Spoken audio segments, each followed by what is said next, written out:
My name's Jamie Berger, but most people know me as Berger.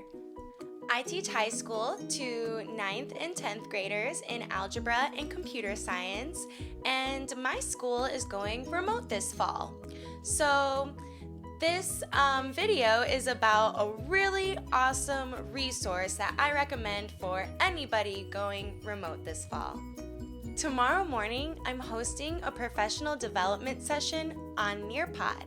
And so this is kind of me practicing, but also sharing with you what I'm going to talk about.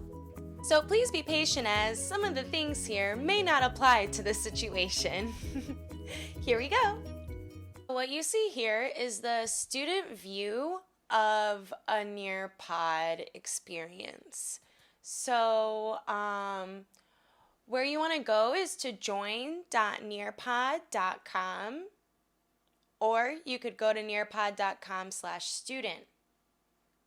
Now, the code that I'm entering here is for the live lesson that I'm hosting at the moment, so please do not use this. You can still use the same join page, it's just a different code, and it'll bring you to the self-paced slides.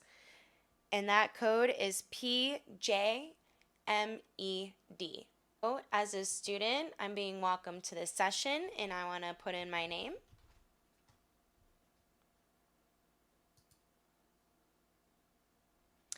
And then I am brought to the title page of the teacher slides. Now, I actually have my laptop here next to me where I am controlling the teacher slides. In my teacher view, I can see who has joined the class and how many people there are. Keep in mind that this is supposed to be a PD for tomorrow morning, so I do have some norms here. One thing that I do want to throw out there is that I do have a question form, and yes, you can put your questions there too. So right off the bat, I am going to ask, have you ever used NearPod? And this is a nice introduction to one of the features that you could use in the NearPod slides, which is the polling feature. So the polling feature asks the student a question up here at the top, and then you have however many selections that the teacher puts. So we're going to say no, we've never used NearPod. So after I submit the answer, I'm just told to basically wait. And there was a timer going off for this. These are all things that I set in the teacher view.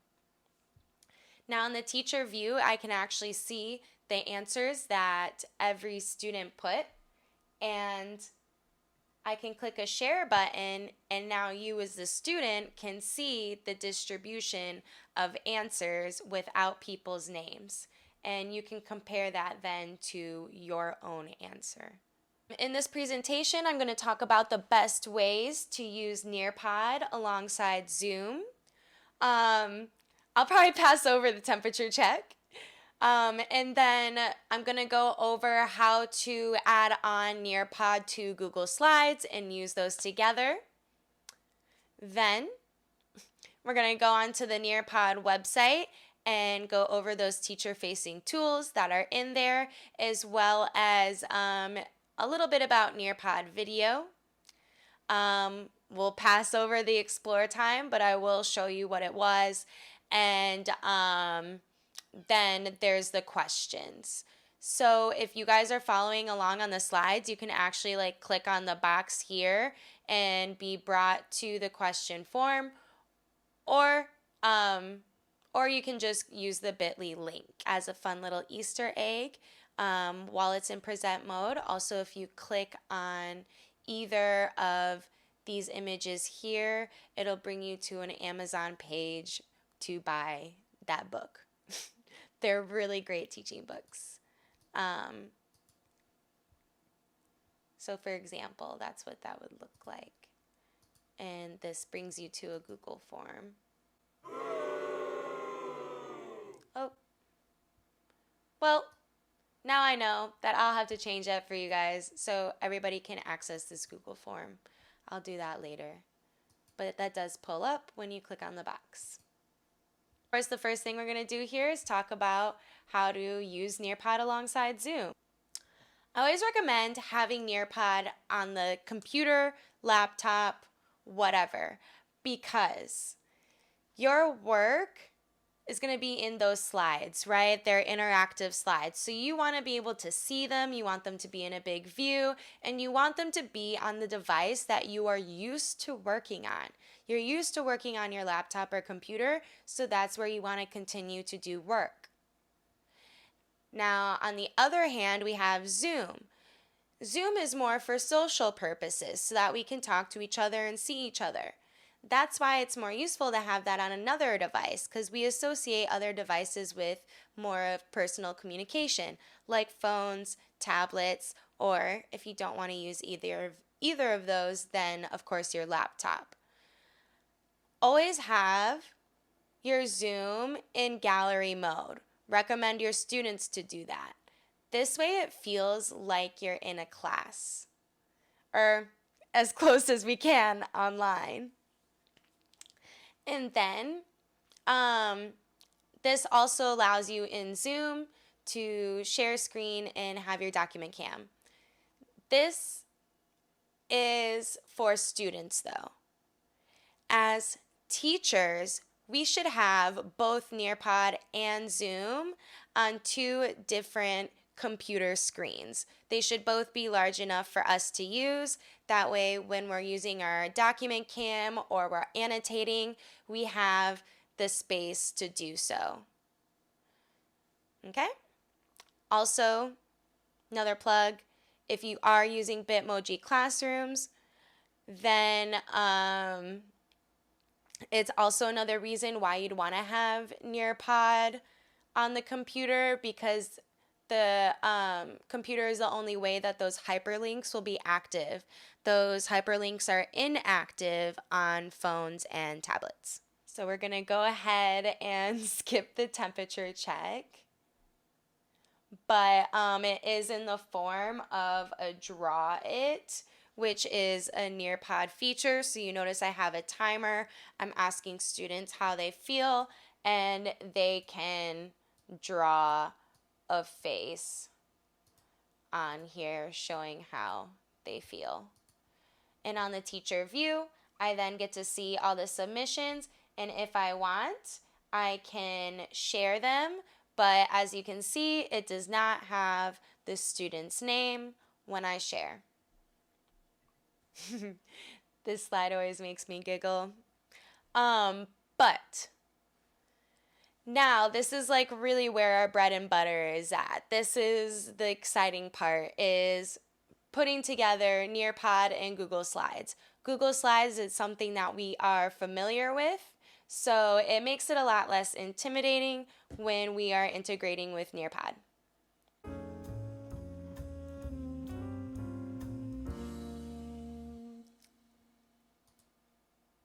So what we have here is the window where you would install NearPod as an add-on into your Google Slides. So if you have this presentation in front of you, go ahead and click the install button. Otherwise, you can go ahead and Google search NearPod add-on Google Slides, something like that. It'll come up right away, I'm sure. And go ahead and install that. Take the time to do that now. Now that you have installed Google Slides, go ahead and pull up a new Google Slide. Then the next thing you want to do is the do this part. So go to add-ons, go down to NearPod, and then click open NearPod. And when you do that, the box on the right will appear. And that box has all the features of NearPod. So as you can see, there are so many features of NearPod. It's actually like really exciting that we can incorporate all of these things into our slides during distance learning, because I know that engagement is a big concern. So the fact that we have all these things to use is actually somewhat relieving. So I'm actually going to quickly go through each of these things. So let's do it.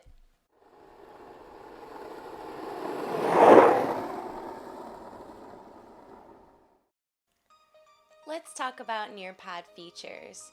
So the first thing you want to do is pull up a Google slide. Then you want to go to Add-ons, NearPod, and open NearPod. Over on the right, it'll ask you to log in.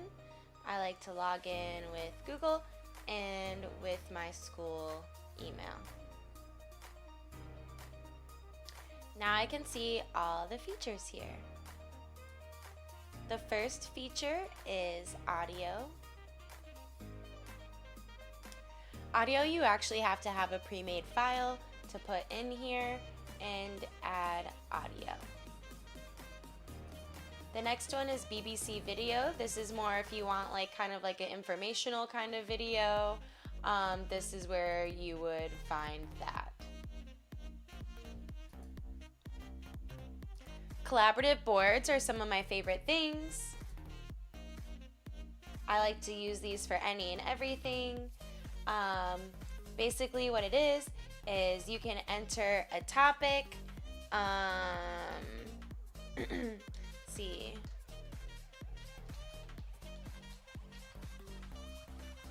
And you can add a description.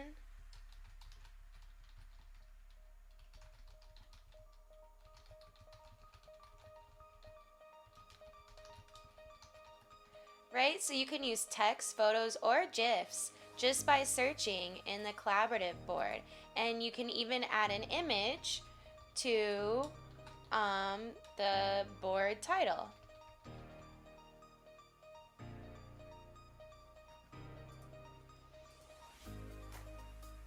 And then you would save.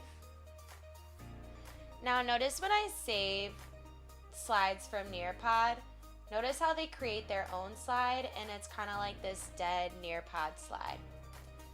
You have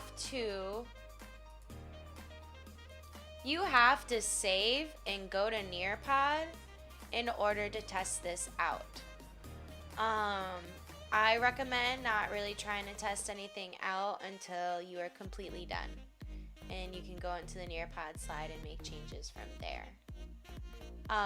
You've seen Draw It in this presentation as well as field trips, so I'm going to skip over those. There's also a fill in the blank feature here.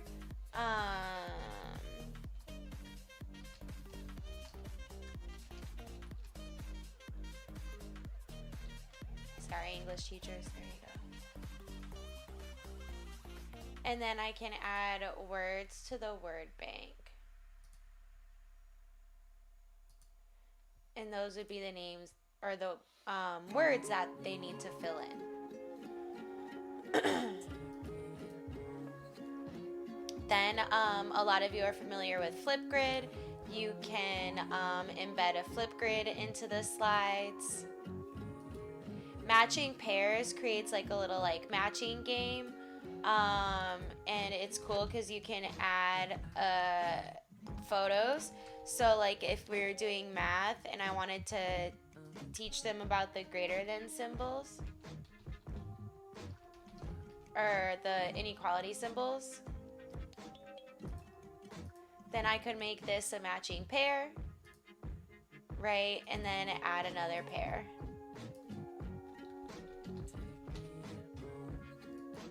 And the students would receive these all mixed up just like your traditional matching game.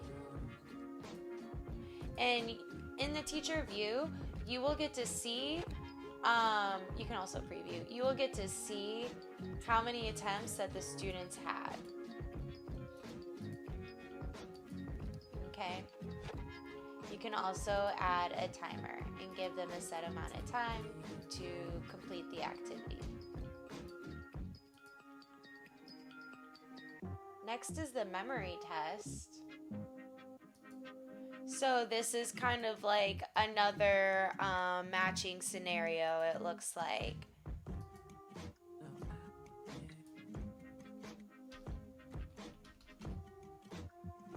where you have to, they will all be flipped over, and then you have to try and match the two.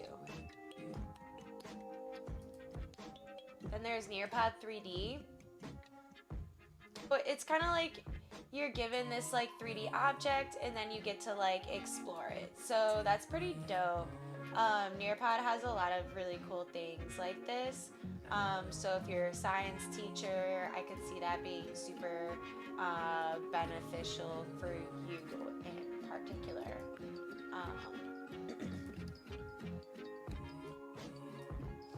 The open-ended question, I think, is pretty straightforward. You ask a question, you give them some time. What's pretty cool is you can add an audio instruction or some extra instructions here. You can even record it on the spot. And you can also turn it on. The ability for students to be able to record their own audio as an answer instead of typing their answer.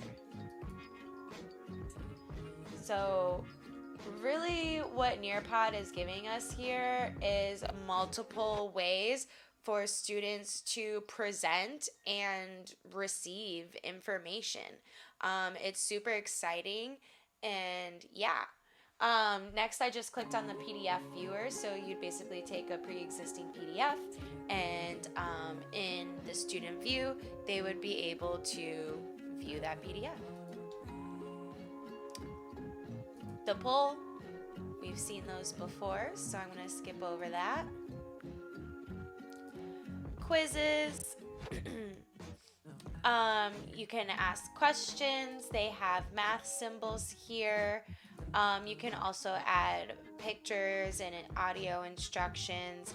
You can duplicate questions. You can add timers, and you can add as many answer choices in questions as you want.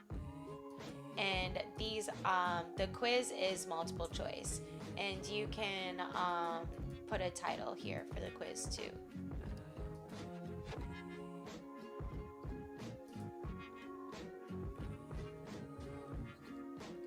The simulations are kind of cool. I think also really good for math, or I mean for science, but also low-level math. Let's see. I haven't actually explored these for high school. I would love to do that.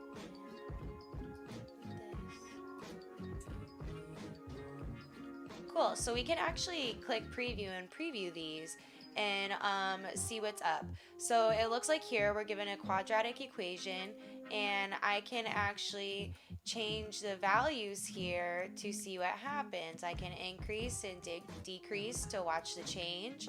I believe something like this could be super duper useful, especially when teaching new concepts to students. They will be able to use something like this and maybe conjecture about their own thoughts, and we can match those with, you know, what's really out there. And I think that's a really awesome way for students to learn, is when they are able to make observations and come up with hypotheses on their own and see if they're correct or not. So simulation's really great for that. Then there's the slideshow. I think that's pretty given. You just drop stuff there and have a slideshow. Sway. To be honest, I don't know what sway is, so let's take a quick look.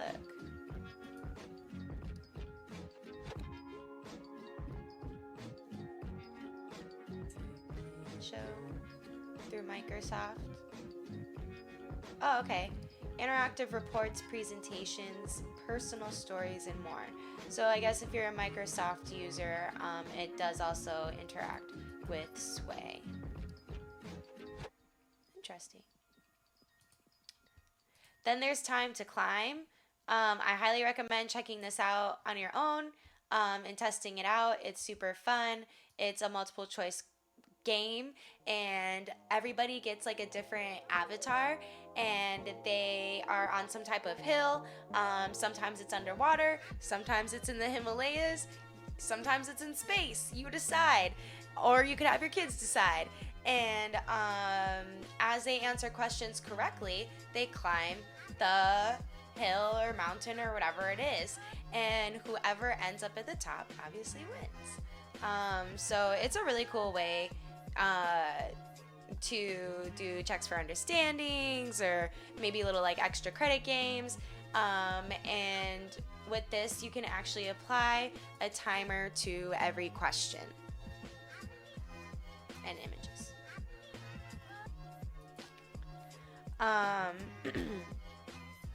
Video is essentially just taking a YouTube video or a video that's pre-existing and dropping it in there. And when you are in the teacher mode and using the video function, you will have the option to play the video on your device, so by screen sharing on your Zoom, or you can allow the students to play it on their own devices and give them the time to watch it on their own real quick. It's up to you. I really like that you get the two options. Web content is super awesome because basically you can take any web page and embed it into your slides. This also works if you want to share any type of like Google Doc, Google Slide, Google Form. It'll embed it right in there, so you don't have to like click on any other separate links. And that's it. As far as all of the NearPod features, they're all super awesome, and I highly recommend utilizing them to their fullest because this could really help students who, all of our students have diverse learning needs, and NearPod is a great way for us to address those in the remote setting.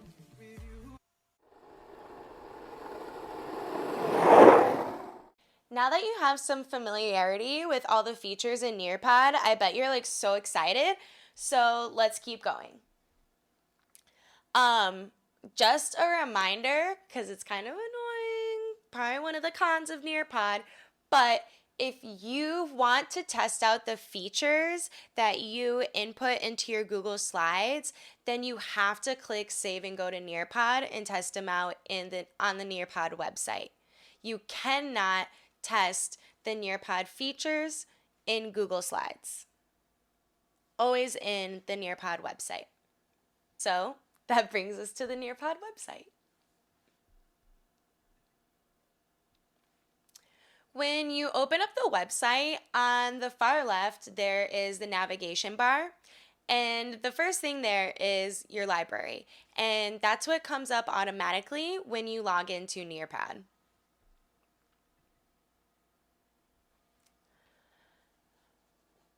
One thing that you'll also see in this homepage, actually it's called a dashboard in NearPod.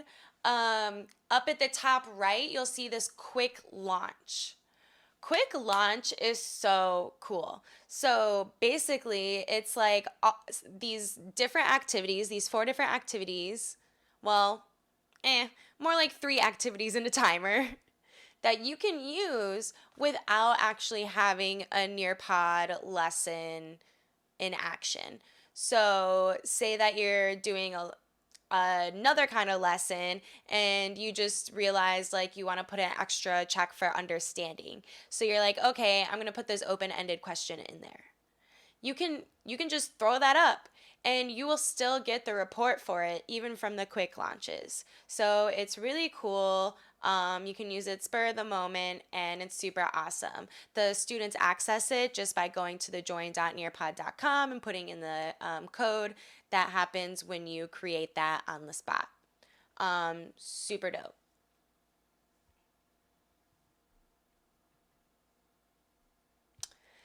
Now, in your dashboard, all of your lessons will appear in these square-shaped objects, and when you hover over them, there will be 2 options.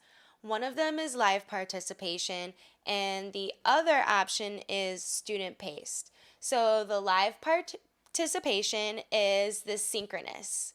So it's kind of what I'm doing with myself right now. So the teacher's controlling the slides, and adjustments can be made along the way. I'll talk about that in a minute. And then there's the student-paced version, which might be what you're using right now, which is where the student can asynchronously control the slides and videos.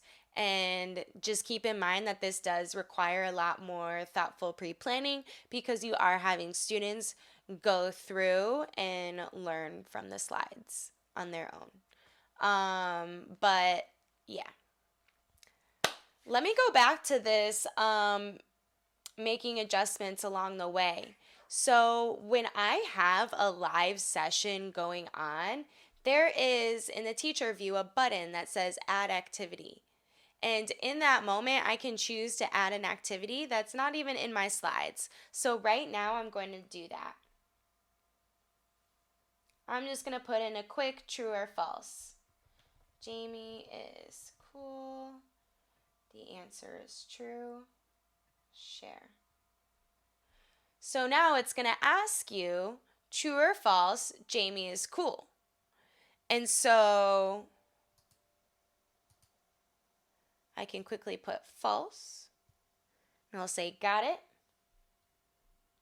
When all the students have answered, if I want to, I can share the distribution. None of the student names will appear, but you will be able to look back on your own answer.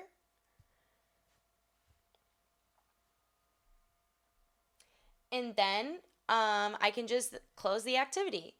And what's awesome is it doesn't change up the order of your slides, and it does get added to your report. So the next slide has this video made by the NearPod peeps, and it's about the interactive video option in NearPod. I'm not going to go over that, but I do have the link to this video in the description box. I will really quickly say that the really cool thing about this is that it's similar to Play Pause It, if you are familiar with Play Pause It, and that you can take a video that you've recorded, one from NearPod, one from YouTube, and put it in there and have it have questions throughout the video. And what's really cool about the NearPod version in particular is that you can have it so that the teacher controls the video for everybody, and then everybody answers the questions as they go along. So, you can have everybody paste at the same time. I think that's kind of cool because I don't believe that's offered in Play Pause It. Correct me if I'm wrong, though. Going back to the toolbar, or the navigation bar, over on the left, we have reports. I'm not going to go over reports either. You can find a link down in the description box. I'm not going over reports simply because I have no data to show you. So, it's not to say that reports aren't very useful. They are. They're super dope. Oh, this is the NearPod pricing guide. I bring this up because there are major differences between the free version and the version that your school could get. And I think it's important to know that. So, one thing that makes a big change for me is the storage space. So, in the free version, there's only 100 megabytes. And that's not that great, to be honest. You can't really have that many lessons. So when you are in the free version, your storage will fill really quickly and you'll have to delete stuff.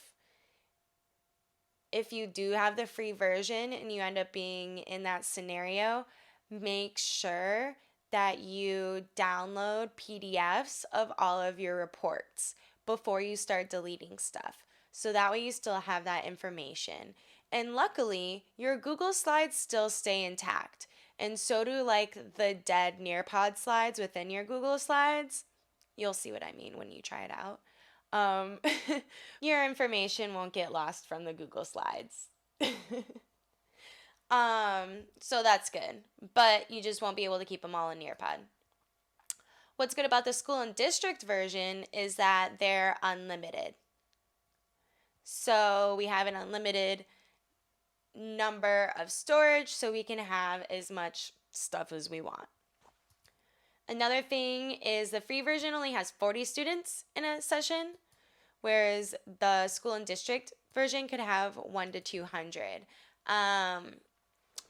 Things like this could be handy if you wanted to have a grade level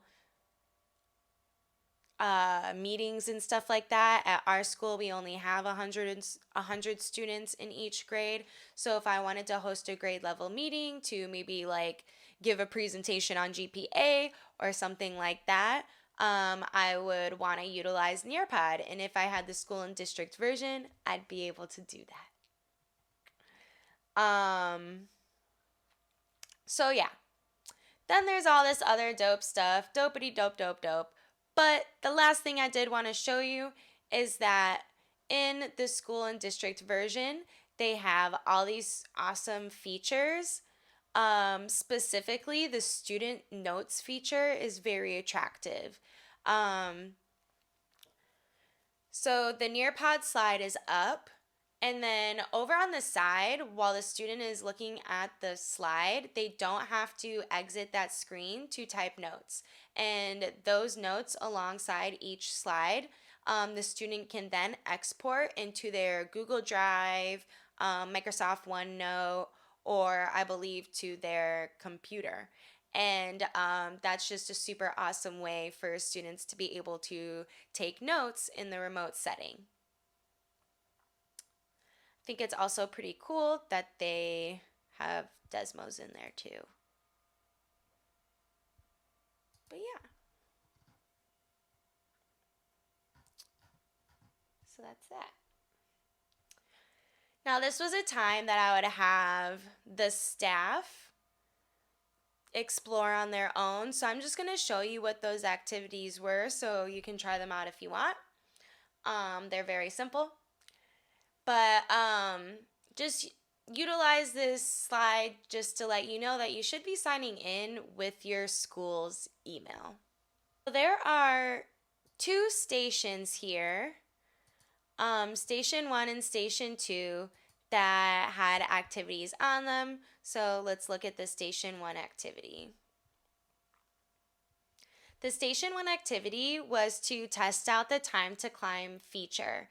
So it was just to have basically one person on the teacher side and others on the student side. The most important part about testing this out was that I had them attempt to create one math and one English-based question. I wanted to point out that there are no math symbols in the time to climb game. So you have to use the ones that are like in the keyboard. So there's no powers and no square roots or anything like that. However, in the quiz feature, there are math symbols. So you could use that. It just wouldn't be a game version, which is the huge plus to the time to climb. So I recommend if you teach math to use it more for concepts, vocabulary, things that don't require those more complex symbols. The other activity, Station 2, was just for teachers to check out the library. The NearPod library actually has a lot of really dope stuff. I usually think that things that are already made on these websites tend to be kind of lame, but on NearPod it's actually good. They also have really awesome virtual reality lessons that we will actually end this session with. So I'll show you what that's about. And then they also have flowcabulary. Now, this is not some rinky-dink little song. These flowcabulary songs are like bangers. Like they're good and like you can really learn from them. I don't know. I have good feelings about them, so I highly recommend going and checking those out. But you guys will have access to all this stuff if you are using the slides.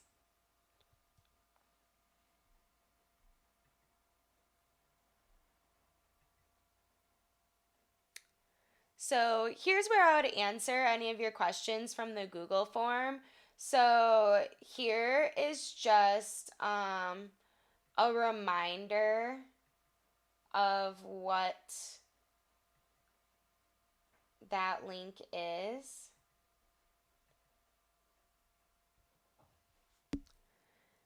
It's bit.ly/2 capital D lowercase t capital J number 5 capital D capital F.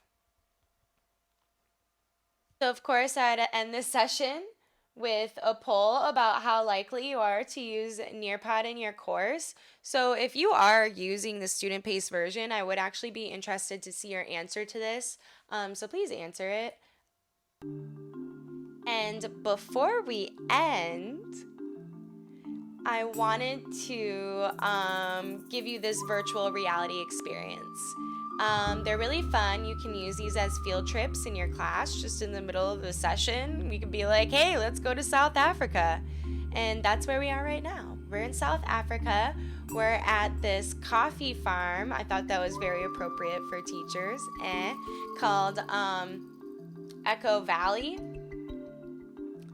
Coffee Farm.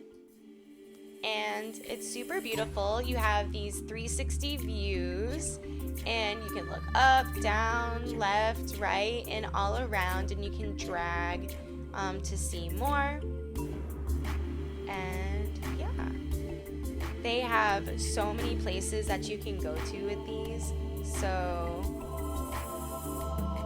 definitely take the time to check them out. Here in the teacher view, I can actually click end section. That would end the session for all the students. So as you can see, I'm logged out. And that's it as far as the presentation.